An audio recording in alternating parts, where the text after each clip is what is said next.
आज की ये कहानी मधुरिमा जी की है। जब ये बचपन में अपने नाना नानी के घर जाती थी समर वेकेशन में, और नाना नानी का घर क्या वो पूरी हवेली थी। इनके नाना नानी जयपुर के रहने वाले थे। उनका अपना पुश्तैनी मकान था, वो पूरी एक हवेली थी, काफ़ी बड़ा वो घर था। तो वहीं पे मधुरिमा जी ने एक समर वेकेशन में ऐसा कुछ देखा था, उनका घोस्ट एक्सपीरियंस था उस छुट्टी का। कहानी उन्होंने मेरे साथ शेयर किया है। तो आज मैं आपको मधुरिमा जी की कहानी सुनाऊंगी कि एक छुट्टी में उन्होंने ऐसा वहाँ पे क्या देखा नाना नानी के हवेली वाले घर में। हेलो, मेरा नाम आंचल है और आप मेरे साथ मेरे YouTube channel real horror incident में। मधुरिमा जी बताती हैं कि मेरा नाना नानी का जो घर था वो बहुत हवेली जैसा था। 14 से 15 रूम थे उसमें। तो हम लोग जब छुट्टी में नानी नाना के घर जाते थे तो वहाँ पे हम लोग को सबसे अच्छा यही लगता था, हम लोग को खेलने का बहुत स्पेस मिल जाता था। हम 3 भाई बहन थे, मैं सबसे छोटी थी, मुझसे बड़ा एक भाई था और उससे बड़ी एक बहन थी। तो हम लोग को छुट्टियों का बड़ा वेट रहता था, कब समर वेकेशन आए, कब नानी के घर जाएं।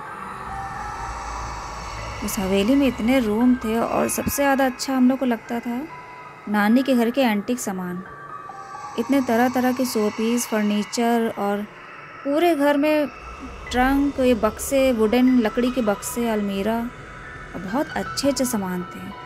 इतने भारी भारी लकड़ी के बक्से, तो हम लोग की आदत थी यार सब खोल खोल के देखते थे किसमें क्या है। बहुत से बक्से तो खाली पड़े रहते थे, उसमें कुछ नहीं था कि नाना नानी अकेले थे और जितना भी सामान था वो सब ऐसे ही पड़ा रहता था। लेकिन फिर भी मेरी नानी बहुत अच्छे से हवेली को सजा कर रखती थी। वो सारा काम खुद ही करती थी, उन्होंने कभी भी कोई नौकर चाकर नहीं रखा। उनको बाग बगीचे का बहुत शौक़ था, सब्जियां उगाने का, और घर में बहुत पेड़ पौधे थे। जो हवेली थी वो चारों तरफ से बगिया और पेड़ पौधे से घिरी हुई थी। काफ़ी बड़े बड़े पेड़ पौधे वहाँ लगे हुए थे। हम लोग का वहाँ फेवरेट गेम होता था छुपन छुपाई। हम लोग तीनों भाई बहन मिलकर बस हाइड एंड सीक खेलते थे, क्योंकि वहाँ पे छुपने की इतनी जगह थी कि कोई कहीं भी छुप जाए, ढूंढने में बहुत मशक्क़त करनी पड़ती थी। ढूंढने में उसको आधा घंटा तो बीत ही जाता था, आधे से पौन घंटे बीत जाते थे, कोई ढूंढ ही नहीं पाता था।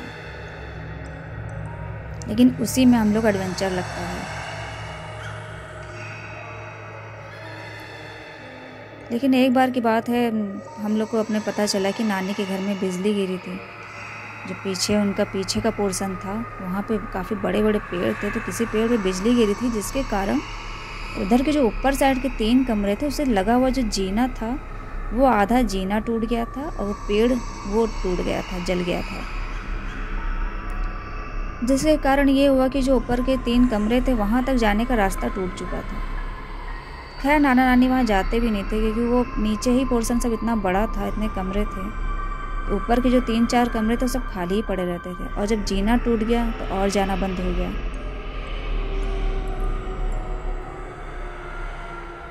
तो हम लोग भी जब छुट्टियों में नानी के घर गए तो हम लोग देखने गए वो हिस्सा जो टूट चुका था। नानी ने हम लोग से कहा भी, मना भी है कि बेटा अब इधर इससे मत आना, क्योंकि हिस्सा कमज़ोर हो गया है। वो काफ़ी खस्ता हाल हिस्सा हो गया था, जर्जर हो गया था। वैसे तो नानी की जो वहाँ पे हवेली थी, घर था, वो बाहर से इतना आलीशान सुंदर दिखता था, अगर वो साइड वाला हिस्सा देख लो तो पूरा भूतिया लगता था, जैसे लगता है साइड से पूरा खंडहर हो गया। नाना ने यही कहा कि बेटा तुम लोग इधर खेलने मत जाना, तो पूरी हवेली पूरा घर पड़ा है, तुम लोग अंदर कहीं भी खेलो, लेकिन इधर के हिस्से मत आना क्योंकि ये कमज़ोर हो गया है। लेकिन हम लोग बच्चे थे, हम लोग कहाँ मानने वाले, हम लोग तो वहीं जगह जाएंगे ना जहाँ मना किया जाता है। खैर जब तक नाना नानी मम्मी पापा ये सब रहते थे तो हम लोग उधर के हिस्से में नहीं जाते थे। हाँ, लेकिन मेरे बड़े भाई बहन ये लोग जरूर चोरी छुपे उधर के कमरों पे चढ़ जाते थे। तो चढ़ते कैसे थे, उधर की जो विंडो थी, आधा जीना जहाँ तक आया था, फिर उसके पास से विंडो थी, और पेड़ की डाल पकड़ के दोनों चढ़ के वहाँ से रूम में चले आते थे। 1-2 बार मुझे भी ले गए, इसलिए ताकि मैं चुगली ना कर दूँ और शिकायत ना करूँ, इसलिए हमको भी चढ़ा कर ये लोग ले गए। लेकिन एक दिन जब मम्मी को पता चला कि दोनों भाई बहन वहाँ चले जाते तो मम्मी ने भी डांटा कि अभी तुम दोनों जाते हो, तुम दोनों की देखा देखी वो भी वहाँ जाने लगेगी। हम लोग देख रहे हो कि उधर की इमारत कमज़ोर हो गई, उधर मत जाया करो, कभी भी टूट सकती है। तो खैर उस दिन से मेरे भाई बहन ने वहाँ जाना छोड़ दिया, क्योंकि वहाँ कुछ ऐसा था भी नहीं, बस रूम थे खाली, और वो ऐसी जगह हो गई थी जैसे कि एक भूतिया हवेली होती है, खिड़की से पेड़ अंदर आ रहे हैं और दीवारें एकदम टूटने वाली हैं। सब कमरों में ढेर सारे पत्ते बिखरे पड़े हैं, जगह जगह से पेड़ पौधे आ रहे हैं। वो पूरा वैसे ही था। तो उन दोनों को बड़ा एडवेंचर लगता था वहाँ जाने में। खैर मुझे तो डर लगता था, मैं उधर साइड ज़्यादा नहीं जाती थी, लेकिन जब ये लोग जाते थे तो मैं भी भागते हुए चली जाती थी। अच्छा, मेरे जो नानी के घर था उसी के थोड़ा दूर पे एक घर था, वहाँ उनको हम लोग मौसी मौसी कहते थे। उनका भी घर काफ़ी बड़ा था, 3 से 4 मंजिल का मकान था उनका भी। तो उनका उस दिन कुछ फंक्शन था, जिसके कारण मेरी नानी को मम्मी को जाना था उनके यहाँ। पापा भी नाना के साथ कहीं गए हुए थे, तो शाम तक आना था पापा को। मम्मी ने कहा अभी कि चलना हो तो चलो तुम लोग, तो हम तीनों ने मना कर दिया कि हम लोग अभी जाके क्या करेंगे, सीधे शाम को चलेंगे। मुझसे नानी और मम्मी ने कहा कि अच्छा बिटिया तुम ही चलो, साथ में चलना हो तो चलो, इन दोनों को ही रहने दो। लेकिन जब ये दोनों नहीं जा रहे थे तो मैंने मना कर दिया कि नहीं, मैं भी नहीं जाऊँगी, हम इन्हीं लोग के साथ रहेंगे। लेकिन मेरे मन में भी खुराफात चल रही थी कि इन्हीं लोग के साथ रहेंगे तो यहाँ पर अपना छुपन छुपाई का गेम खेलेंगे सारा दिन। खैर मम्मी नानी भी चली गई। अब पूरी हवेली में बचा कौन, खाली हम तीनों लोग, हम तीनों भाई बहन। पहले तो हम लोग इधर उधर के काम कर रहे थे, खाना पीना टहलना, इधर उधर पूरे रूम में एक्सप्लोर कर रहे थे, कहाँ क्या ऐसे एंटीक चीज़ मिल जाए, यही सब देख रहे थे। और जब काफ़ी देर हो गया, शाम का टाइम होने लगा, तब हम लोग को सूझा कि चलो हम लोग अब छुपन छुपाई खेलते हैं। अब ये गेम मुझे सबसे प्यारा था, तो मैं तो तुरंत रेडी हो जाती थी इसके लिए। तो यही हुआ कि हम लोग ये गेम अपना खेलने लगे। अच्छा, जब मेरी छुपने की बारी आई, मुझे उस दिन दिमाग में पता नहीं क्या आया कि मैं उधर के कमरे में गई, उस रूम में जहाँ बिजली गिरी थी, पूरा हिस्सा जर्जर हो चुका था, तो मैं वहाँ चली गई। वैसे तो मैं वहाँ नहीं चढ़ पाती थी क्योंकि काफ़ी वहाँ मशक्क़त करनी पड़ती थी चढ़ने के लिए, लेकिन फिर भी मैं छुपना था, मुझे ऐसी जगह छुपना था जहाँ ये दोनों ढूंढ ना पाए। तो मैं उधर ही भागते हुए गई और कम से कम 15 मिनट का टाइम लगा था। मैं बड़ी मुश्किल से विंडो पे पैर रख के और पेड़ की टहनियाँ पकड़ के बड़ी मुश्किल से मैं वहाँ पे रूम पे चढ़ पाई। और जब मैं चढ़ी हूँ तो मुझे बड़ा अच्छा लगा, चलो अब मुझे कोई नहीं ढूंढ पाएगा, अब मैं यहीं छुपूंगी, देखते हैं आज मुझे कैसे ढूंढते हैं दोनों। मैं वहाँ काफ़ी देर छुपी रही और वो रूम खाली था। वहाँ पर भी 1-2 बक्से पड़े हुए थे, लकड़ी के पुराने खाली बक्से। मैंने खोल के देखा एक बक्से में, तो उसके अंदर कुछ पुराने कपड़े ही खाली पड़े थे। पहले तो मैंने सोचा मैं बक्से के अंदर छुप जाऊं, लेकिन फिर मुझे डर भी लगा कि नहीं, बक्से के अंदर नहीं, कहीं अपने आप बंद हो गया तो मैं कैसे निकलूंगी। तो मैं बक्से के पीछे जाके थोड़ा सा छुप कर बैठ गई कि मुझे तो कोई आएगा तो आहट आ जाएगी, तो मैं हो करके डरा दूंगी, लेकिन मुझे कोई ना देख पाए रूम में एंट्री करते ही। जहाँ मैं छुपे बैठी थी उसी के बगल से ही खिड़की गई थी, जो पीछे बगिया की साइड से थी, और उस खिड़की से काफ़ी मोटी पेड़ की टहनी अंदर आई हुई थी कमरे के। तो बड़ा भयानक वो कमरा लग रहा था और मैं कभी अकेले नहीं आई थी, लेकिन आज हिम्मत करके मुझे छुपना था तो मैं चली आई थी। लेकिन मैं काफ़ी देर बैठी रही, वहाँ पे कोई नहीं आया ढूंढते हुए।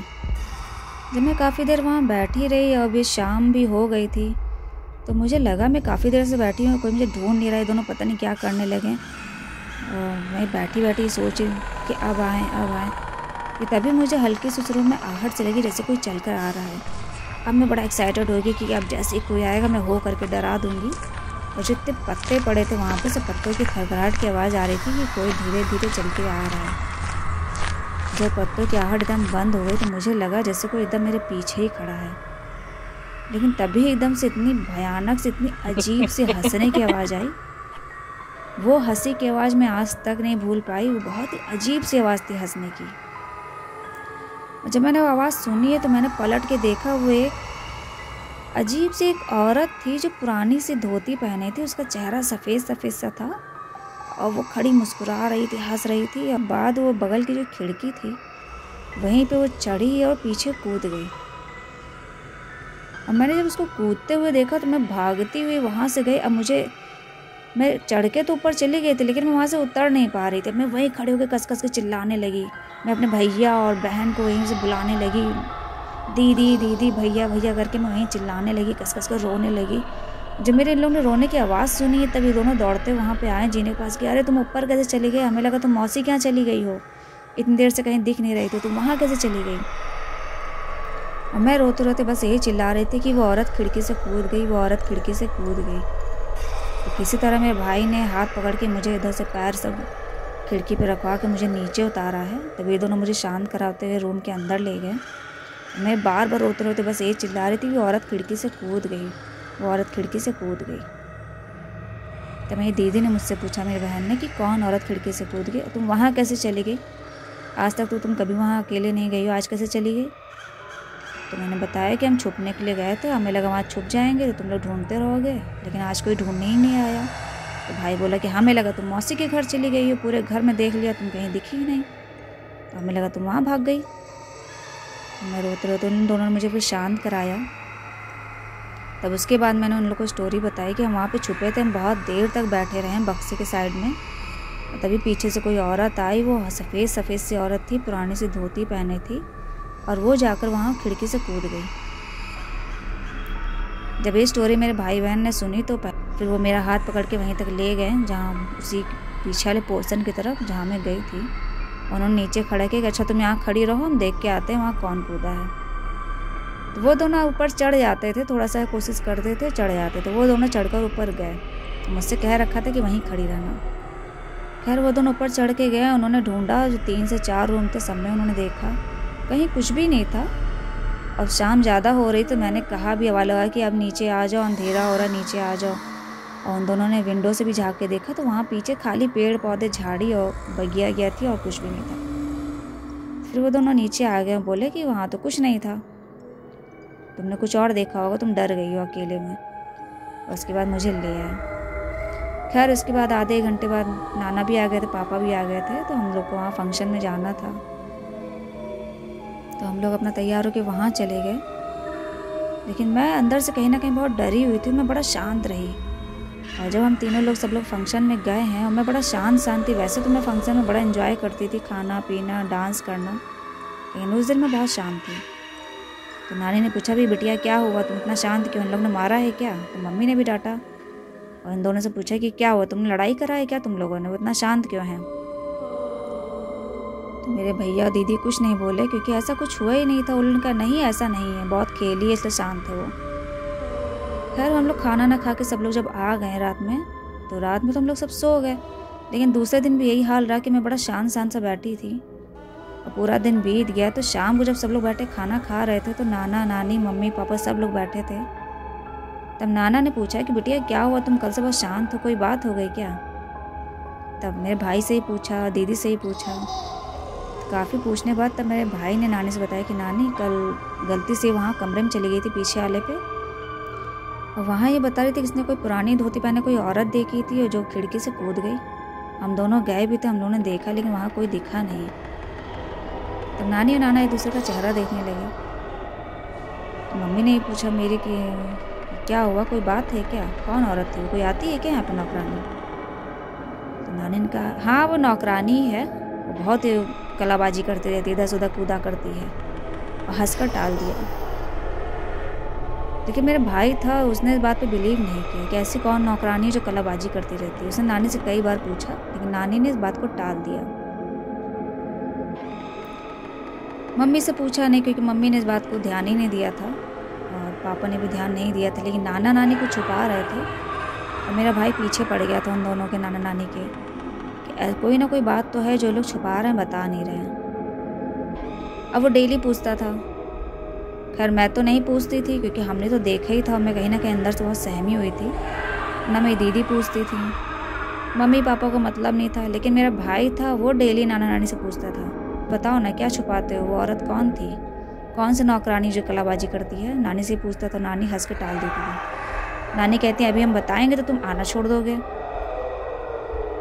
भाई कहता था कि आना क्यों छोड़ देंगे, ऐसा क्या है? तब फिर एक दिन जब हम लोग का आने का टाइम हुआ कि छुट्टियां ख़त्म हो गई थी, अब घर वापस आना है, जब डेली भाई पूछता था, तब नाना ने कहा बेटा वो जो औरत है, वो जो मौसी का घर था जिनके हम लोग गए थे, वो उन्हीं का काम करती थी। वो बचपन से उन्हीं का काम कर रही थी, इतनी बड़ी हो गई थी, वो 37-38 साल की थी तब तक उसने काम किया था। लेकिन एक दिन काम करते करते 4थी मंजिल से उसका पैर फिसल गया, तो वो नीचे गिर गई थी। जब नीचे गिरी थी तो वो उसी टाइम ख़त्म हो गई थी, ना उसका इलाज हो पाया, ना वो बच पाई। तो बहुतों ने देखा है, बहुत से लोग कहते हैं कहीं ना कहीं दिख जाती है, लेकिन ऐसा नहीं कि वो किसी को परेशान करती है, बस किसी न किसी को दिख जाती है वो। और जो पीछे का हिस्सा है वो भी अब खाली ही पड़ा रहता है, तो शायद ये गई थी शाम को, वहाँ बैठी रही अकेले, तो शायद इसको भी दिख गई है। और इसलिए तुम लोग से मना करते हैं कि वहाँ पीछे वाले हिस्से मत जाया करो। वैसे भी वो इतना कमज़ोर हो गया है, तुम लोग को वहाँ नहीं जाना चाहिए। उसको हिस्सा में तोड़वा के उसको बनवा दूंगा या उसको पूरा हटा ही दूंगा। अब हम लोगों ने जब तीनों ने ये सब बातें सुनी तो नाना ने तो कह दिया था डरने की कोई बात नहीं, लेकिन भला कोई कैसे ना डरे। कोई अचानक से कोई लेडी सामने आए और खिड़की से कूद जाए तो अच्छा भला इंसान भी डर जाएगा। खैर हम लोग को नाना नानी के घर इतना नहीं जाना होता था, हम लोग छुट्टियों में जाते थे। खैर वो छुट्टियां ख़त्म हुई और हम लोग चले आए। उसके बाद कि जब हम लोग नेक्स्ट वाले समर वेकेशन में वहाँ गए तो नाना ने पूरा जो पीछे का जो हिस्सा था, जो जीना ने सब टूटा था, वो सब पूरा तोड़ दिया था। और जो 3 कमरे थे वो सभी पूरा सब तोड़वा दिया था। वो हिस्सा पूरा उन्होंने हटवा ही दिया था हवेली से। और पूरा पीछे की बगिया उसको ठीक करवा दिया था। तो पहले जो हिस्सा वो खंडहर जैसा लगता था, अब वो ऐसे खूबसूरत लगने लगा था। जैसे आगे की हवेली सुंदर लगती थी, वैसे वो साइड का हिस्सा भी सुंदर लगने लगा था। लेकिन जो उस समर वेकेशन की वो जो छुट्टियाँ थीं और जो मुझे वो औरत दिखी थी, वो छुट्टी मैं कभी नहीं भूली। क्योंकि वो जो मेरा एक्सपीरियंस था वो मुझे हमेशा याद रहा। और मुझे सिर्फ उसकी हंसी याद रही। वो इतनी अजीब सी हंसी थी, इतनी वियर्ड थी वो मुझे हमेशा याद रहेगा। तो ये स्टोरी थी मधुरिमा जी की, जो उनकी नानी की हवेली में उन्होंने घोस्ट का एक्सपीरियंस जो भी उनके साथ हुआ। और आप लोग को ये वीडियो अच्छा लगा तो प्लीज़ वीडियो को लाइक कर दिया करिए, चैनल सब्सक्राइब कर दिया करिए। आजकल मेरे वीडियोस के व्यूज़ ये सब रुके हुए हैं, पता नहीं क्यों। और प्लीज़ चैनल को सपोर्ट करिए। धन्यवाद।